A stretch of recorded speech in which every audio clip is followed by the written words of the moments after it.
morning, everyone, and welcome to the beautiful chaos that is the end of the summer garden, just before we clean it out and set it for the fall garden. It is September 9th, and we are going to take a tour of the garden. We're going to show you the good, the bad, and the ugly, just as we have always done. We want to always be transparent. Yes, I've been gone for a while, but a lot of craziness has happened, and we'll go over all of that. So if you are new here, welcome. My name is Dream, and this is where the yokels grow, and this is my channel. And if you are returning, thank you so much for your determination and dedication to this channel to always see the videos that come out. Without further ado, let's go look at this beautiful chaos.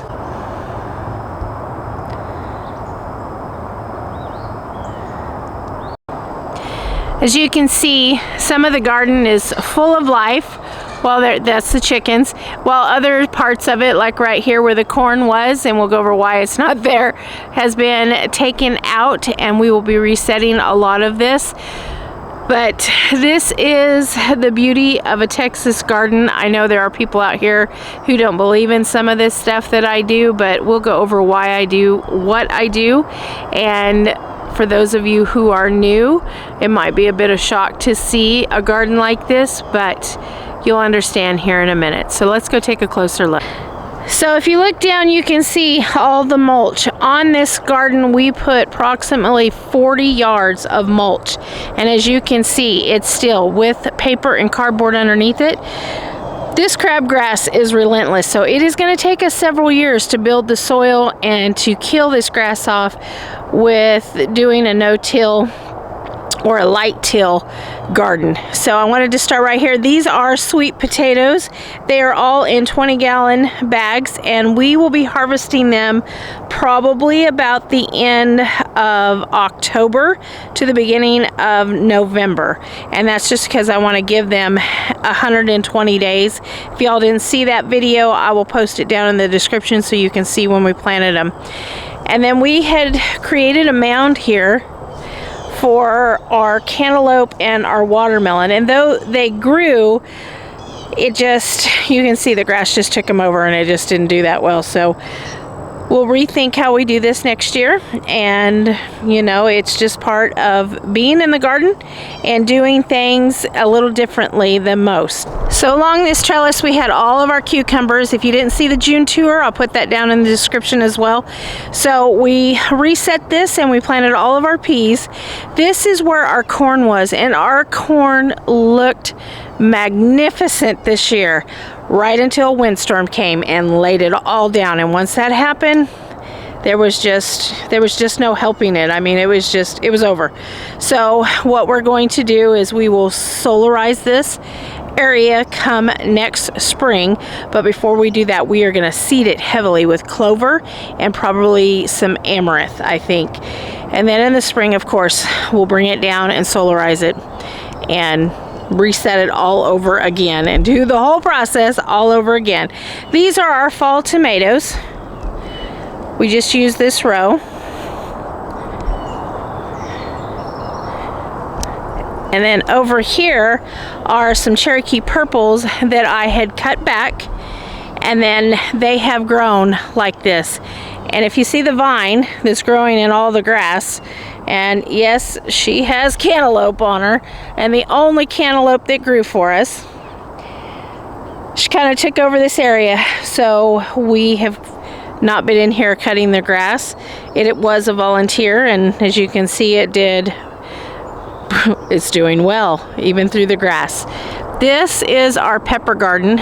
These, of course, are all basil. These are all, believe it's called Genovese basil, and we are letting these go to seed and flower, and that's for the pollinators that are in here. And you can see this one right here. We'll get a little closer in a minute. Is doing really well as far as seeding.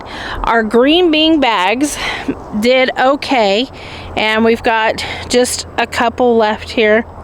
Those are all getting ready to be cleaned out, and then we've planted green beans there and green beans there and more green beans here and here. That is the craziness of this garden. She is full and lush. This is all of our peppers. These are zinnias. And with our peppers, sorry for the sun. They always seem to do really well together, so I have planted them together for, well, it's been several years. It's been 2 years here, but at my other house I used to plant them all together as well.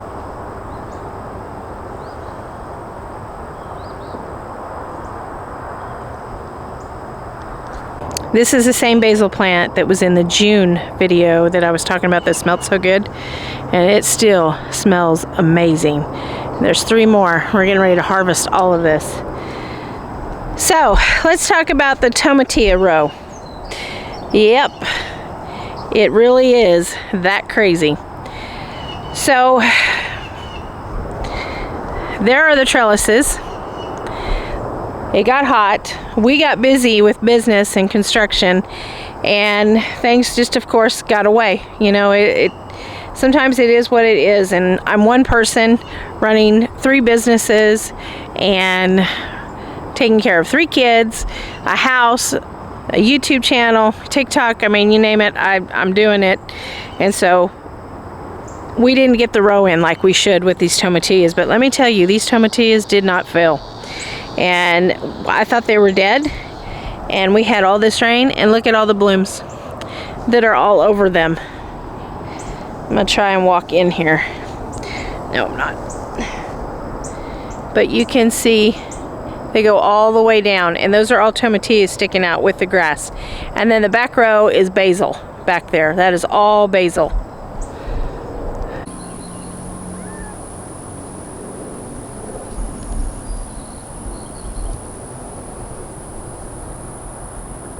Go down this row because this row is clear. I'll show you. So it is a bit grassy, a bit chaotic and beautiful all at the same time. So you can see the tomatillas are all the way. They have come across from a row way over there. We had also at the same time planted tomatoes in the same row with the tomatillas. And you can see, here they are. They're still putting off tomatoes. Alright, I moved over to the other side because I want to show you something. So these were my 4th planting of tomatoes.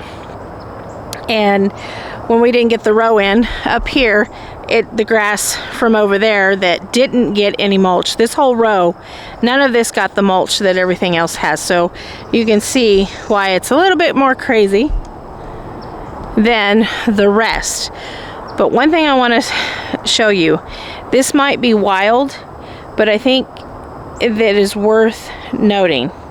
If you look at these tomato plants that are in here, yes, they are on the ground and they are in the grass, and they probably won't fruit as well as something that was climbing up the fence here and doing so well. But one of the things that I noticed about all of these tomatoes, including the tomatillas that are over here, compared to this row of tomatoes and then the outside row of tomatoes, anywhere that there is grass, I have 0 spider mites on my plants. So I don't know if having grass is a good thing or a bad thing, but one thing I do know is that we have no spider mites, and these large tomatoes, even though they are in the grass, are fighting their way through it and are beginning to fruit. And then this whole row was a row of tomatoes as well. Well, now it's a new row. And they were loaded with spider mites, and we fought them all summer. And it's just one of those things you fight in Texas.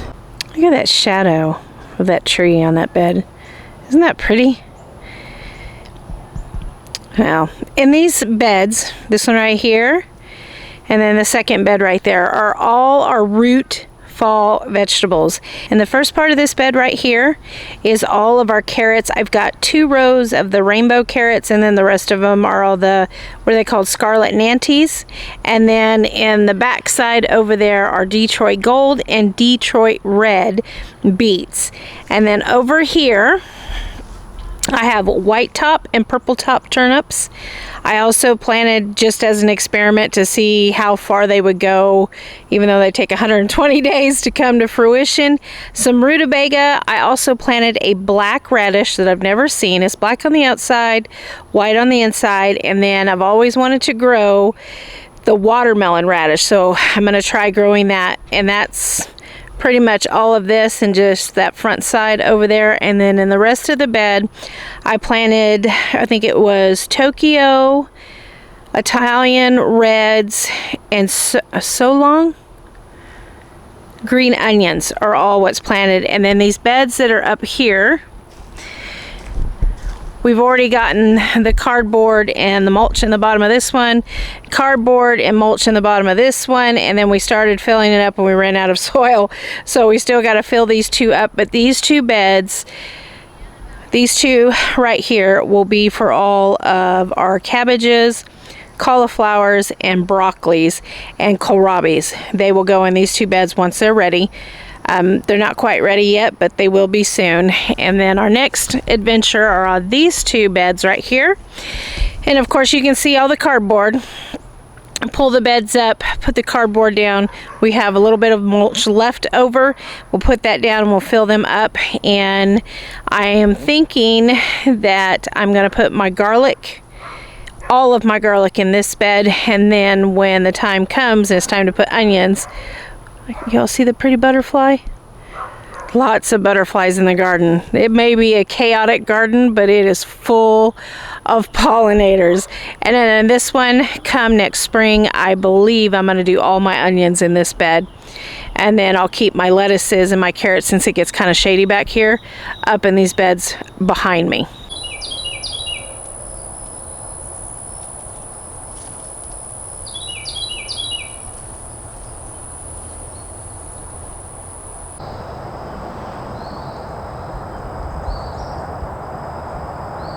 Here is the orchard. Now, we have fought some things in this orchard. One of the things, of course, has been the heat and keeping these little, especially these brand new trees, watered as well as they can be watered without, you know, going beyond what the city is requiring us for watering days, kind of thing. This one was an existing tree, so if anybody, I'm thinking I've lost quite a few trees. I think I lost this plum tree right here, which is one of our original trees that we planted years ago in the 30-gallon pots together. And I'm hoping I didn't lose her, but I'm pretty sure that I probably did. This one I know is okay. This is an Asian pear. But then when you come out here, yes, my shadow's in the camera. You can see, I'm thinking I lost this peach tree. And this one looks okay. This one I know I lost. It didn't even grow at all. And then I'm thinking I lost two apple trees right here. So we'll have to see as they come in next year if they come back. This is the pepper tower that we planted up together in early spring. As you can see, she is woodsy, she is growing long, and she is at the end of her season, this whole tower. But as you can see, these plants are not giving it up. They're still growing and growing and growing. So as long as it keeps producing, I'm gonna keep letting it grow.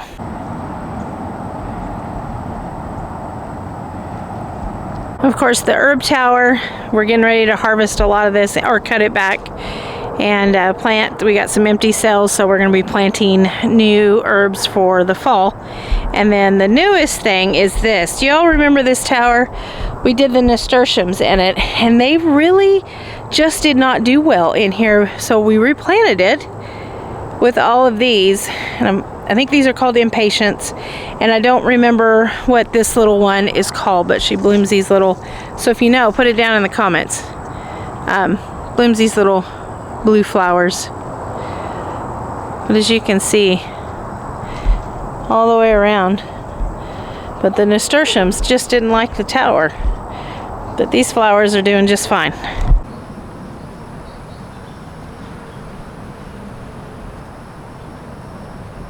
So that's the garden and what it looks like now on September 9th, and we will continue to clean it. We're cleaning it every day. Now that we finally have cooler temperatures and you don't feel like you're in a sauna that when you're sitting out here, we will get the garden cleaned out more and more and more, and we'll continue to reset it and get it prepared for winter so that when we come back in the spring, it will give us more food than what it did this year.